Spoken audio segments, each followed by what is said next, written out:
comme aujourd'hui, c'est la fête de Eid al-Adha, pour ne pas dire la fête des moutons, ou bien la fête des cabris, ou bien la fête de bœufs. Non. C'est la fête du taqwa, de la crainte, la fête des musulmans.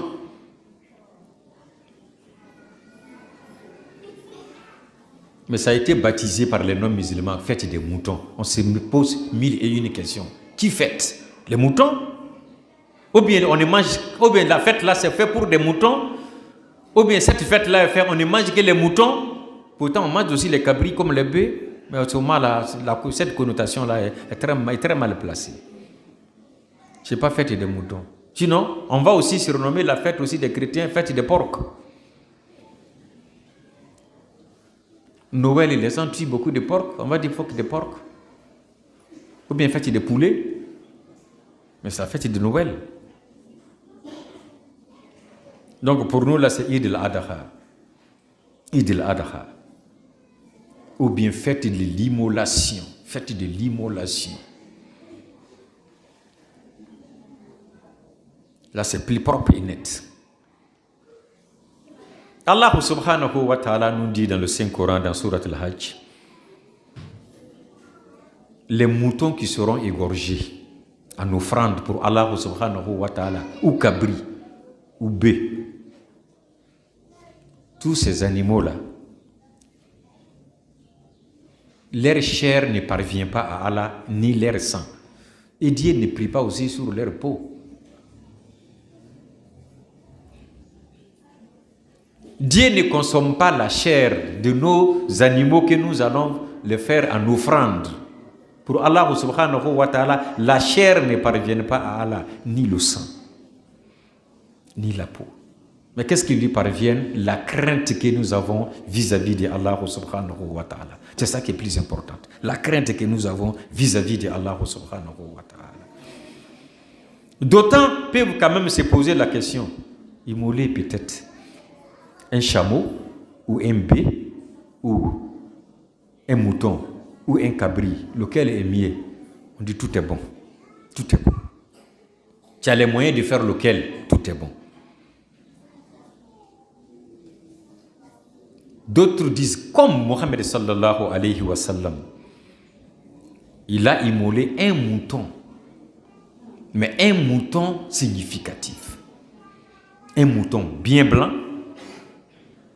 avec les 4 pattes noires, et vers la gueule ou la bouche noire, et il regarde aussi dans le noir. Donc il marche dans le noir, il broute dans le noir, et il regarde dans le noir.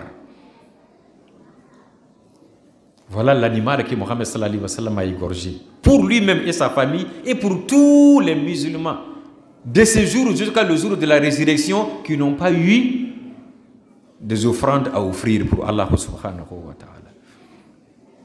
Ici, on doit savoir que l'islam est une religion philosophique.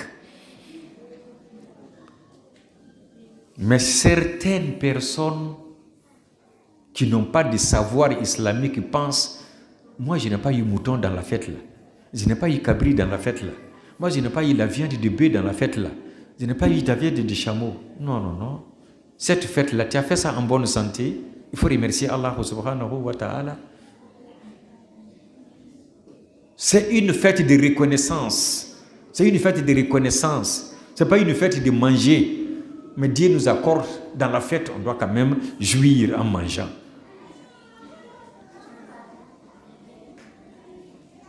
Il y a des gens qui ont eu des moutons.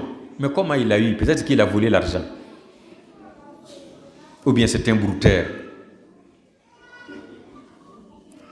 Ou un espion. Ou fait le mal pour pouvoir faire avoir de l'argent. Une richesse mal acquise.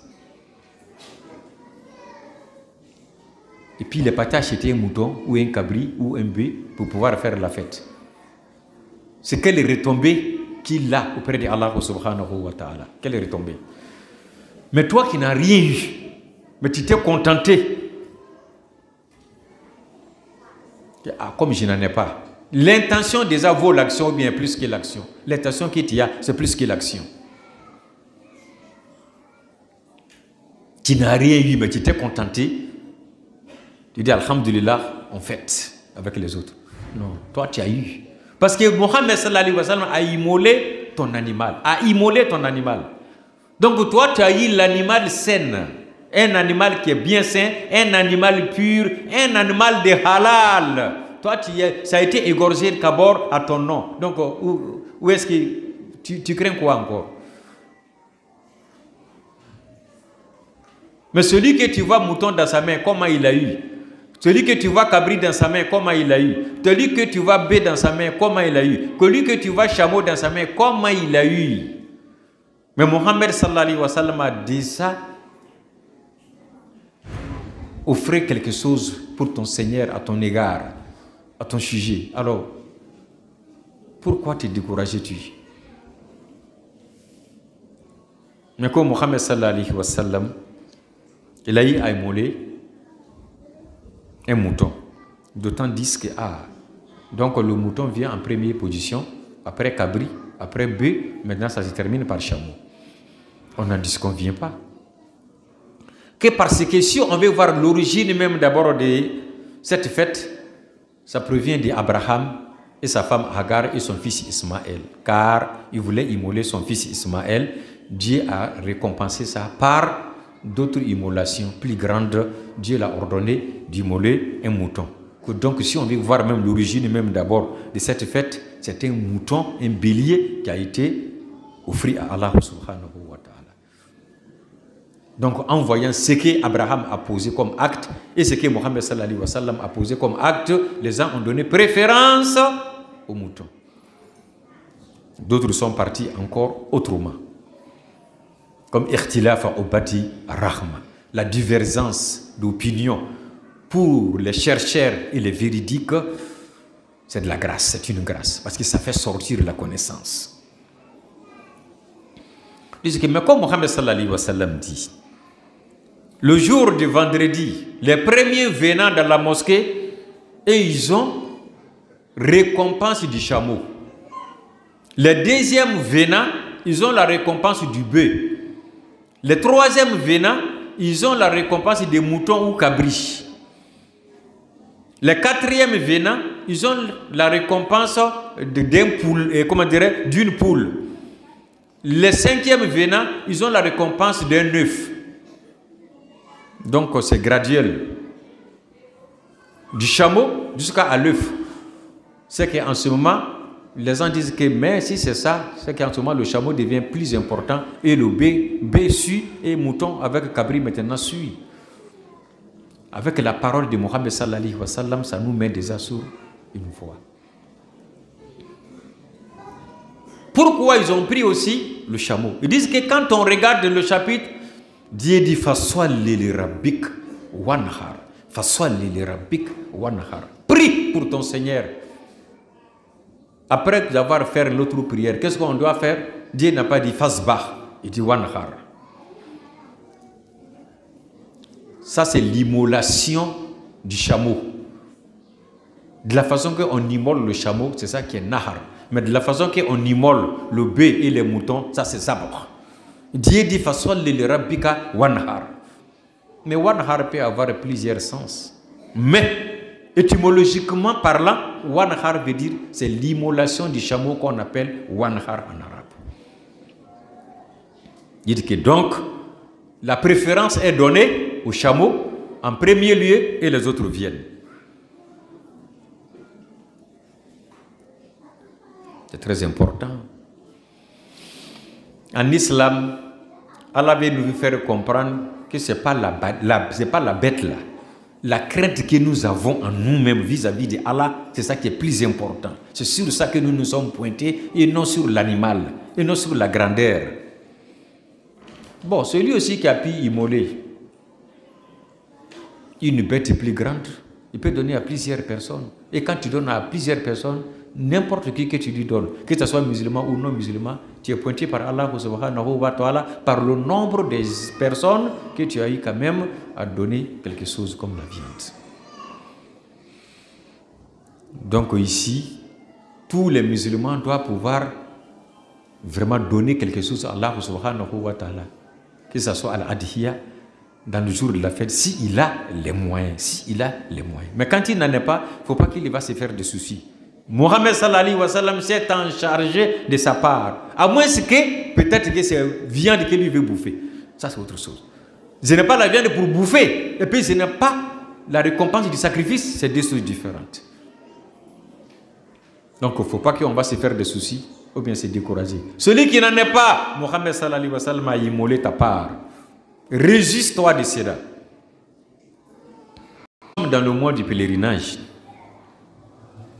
hier c'était Arafat à la Mecque et nous avons fait aussi l'Arafat ici étant en carême, le jour de l'Arafat, comme nous avons l'habitude de le faire. Vous savez que le pèlerinage n'est pas à négliger en islam, car c'est une obligation. Les 5 piliers de l'islam, le pèlerinage fait part. Si tu as eu les moyens, tu peux t'en aller. D'autres s'en vont en pied, en marchant. D'autres s'en vont avec les montures. Il faut partir. Nos aïeux sont partis. Ils n'avaient pas les moyens. Si tu n'as pas à t'occuper d'une vieille personne, que tu peux t'en aller sans toutefois être gêné, pars si la santé te permet. C'est très important. Quand on a les moyens, les dispositions sont prises, tu peux t'en aller. Femme comme garçon. Mettons ça dans notre programme, c'est très important. Ce n'est pas pour aller gaspiller de l'argent, non, non, non. C'est accomplir un devoir. C'est le 5e pilier de l'islam, ce n'est pas à négliger. C'est pourquoi un malade, si tu ne peux pas partir, quelqu'un peut aller à ta place, mais quelqu'un qui a déjà fait le pèlerinage. Des fois même quelqu'un est décédé, il est mort, il n'est plus vivant. Son pèlerinage peut être fait par quelqu'un d'autre, mais qui a déjà fait le pèlerinage. Des fois tu as fait le pèlerinage, tu l'as fait pour ton papa et pour ta maman. Peut-être se déplacer un an, dépenser 4 millions revenus. L'année prochaine, aller dépenser 4 millions pour ton papa. Des fois, ce n'est pas trop facile. Tu peux prendre contact avec quelqu'un en Arabie Saoudite, un homme de confiance. Je voulais que tu fasses le pèlerinage de mon papa ou de ma maman. Tu sais que tu vas dépenser, ça ne va pas dépasser 1 million. Le pèlerinage de ton papa sera bien fait, le pèlerinage de ta maman sera bien fait sans que toi-même tu ne te fatigues. Au lieu de dépenser 4 millions, 1 million suffit. Pour que tout rentre en ordre. Mais si toi-même tu vas aller te pavaner, alhamdulillah, ça aussi ce n'est pas mal. Des fois l'homme même veut se trouver sur le terrain pour pouvoir vivre la vie de la Mecque. Ça aussi ce n'est pas mal. Sinon ça c'est raccourci. Il y a des gens qui seront étonnés le jour de la résurrection quand ils vont appeler les pèlerins et les pèlerines. Parce que lui n'a jamais fait le pèlerinage dans sa vie. Mais ils vont lui dire de se lever parmi les al-hajj ou bien parmi les hajj. Il va dire que non, moi je n'ai jamais fait le pèlerinage. On dit lève-toi à partir. On appelle le hajj et puis toi tu es là. Il dit non, il regarde à gauche et à droite. Il dit non, lui n'est pas. On dit c'est toi, il faut te lever. Il dit aïe, c'est comment? Tu ne sais pas que ton pèlerinage a été fait par quelqu'un d'autre? Il dit alhamdulillah. Il est devenu l'hajj étant dans la tombe. Il est devenu hajja étant dans la tombe. Sans que lui-même ne puisse être au courant de ça. Donc pensons un peu à nos morts. Nos morts encore ont besoin de nous. On peut faire d'autres choses pour eux comme l'adoration de la hajj.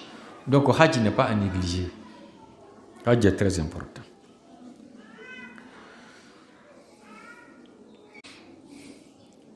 Je voulais brosser quand même un petit passage concernant un petit remaniement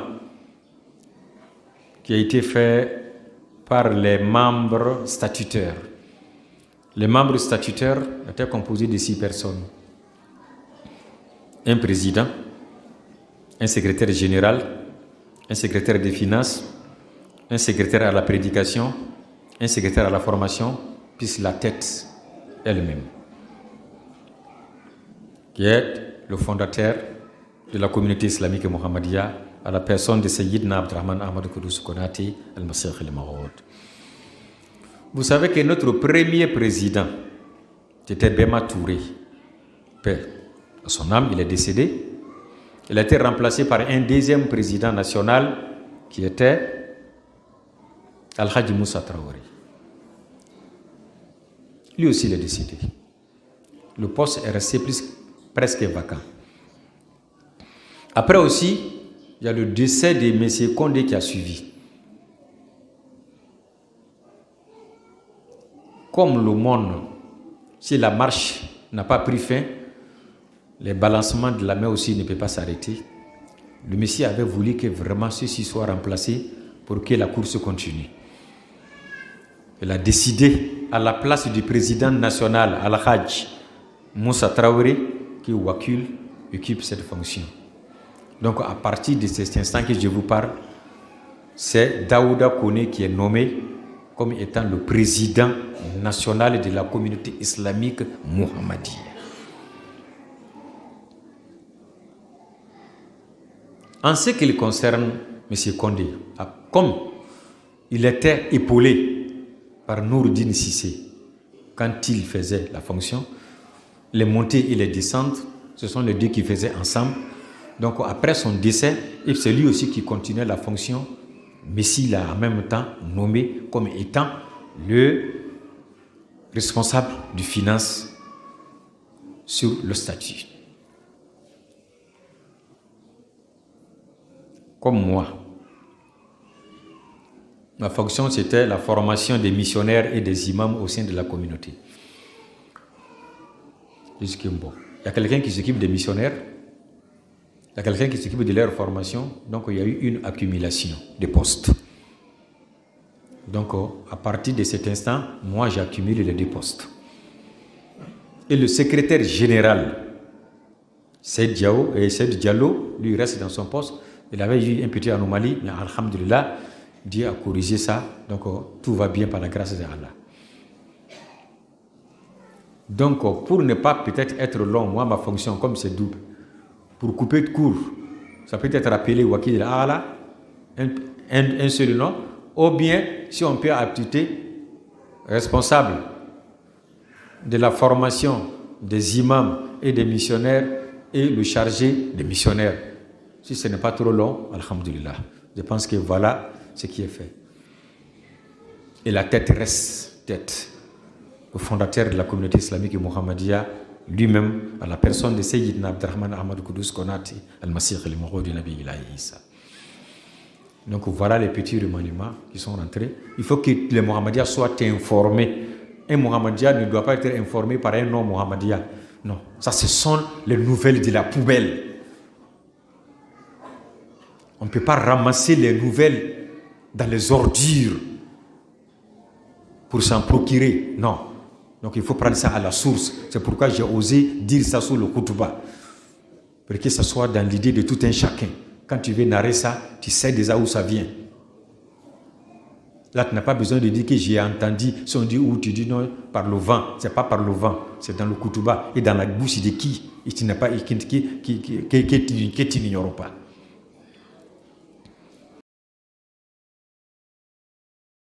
Notre frère Adam Dramé, Dieu l'a gracié en lui donnant un fils. Il a donné le nom de Omar al-Farouk. Omar Farouk, c'est le 2e calife du Saint-Prophète qui ne doit pas être ignoré. Il doit être agrafé dans nos mémoires. Ce sont les braves garçons de l'islam. Ce sont les braves garçons qui ont donné leur âme pour que l'islam vive.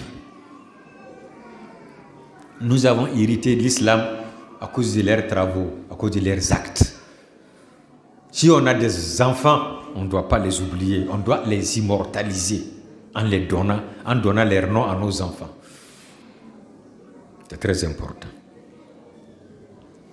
Qui veut prendre Baya, qui se trouve dans la mosquée ici, le Baya, ça veut dire que c'est une vente, un pacte entre l'homme et son créateur, Allah subhanahu wa ta'ala.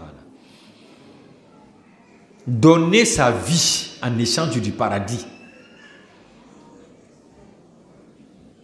Ta vie et ta richesse en échange du paradis.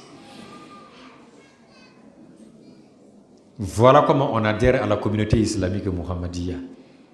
Dans la main du fondateur Sayyidina Abdurrahman Ahmad Kudus Konati al-Masih al-Maw'ud.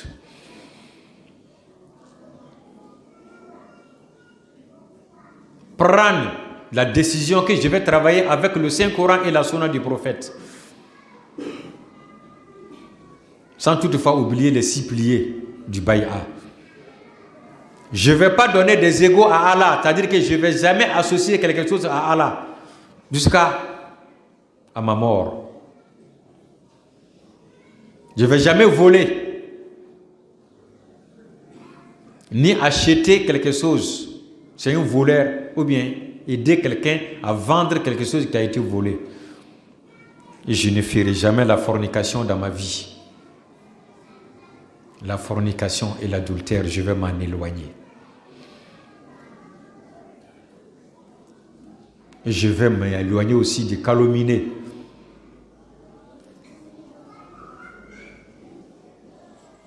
Je ne vais pas aussi ôter une vie. Je ne vais pas tuer quelqu'un, que ce soit par poison, soit par arme, ou bien aider quelqu'un aussi à faire l'avortement. Et je vais suivre Mohammed sallallahu alayhi wa sallam sans désobéissance. Et toi que je prends le bay'a dans ta main, je prends dans ta main en tant qu'imam du siècle, imam qui me conduit vers le saint prophète Mohammed sallallahu alayhi wa sallam. En cas de défaillance,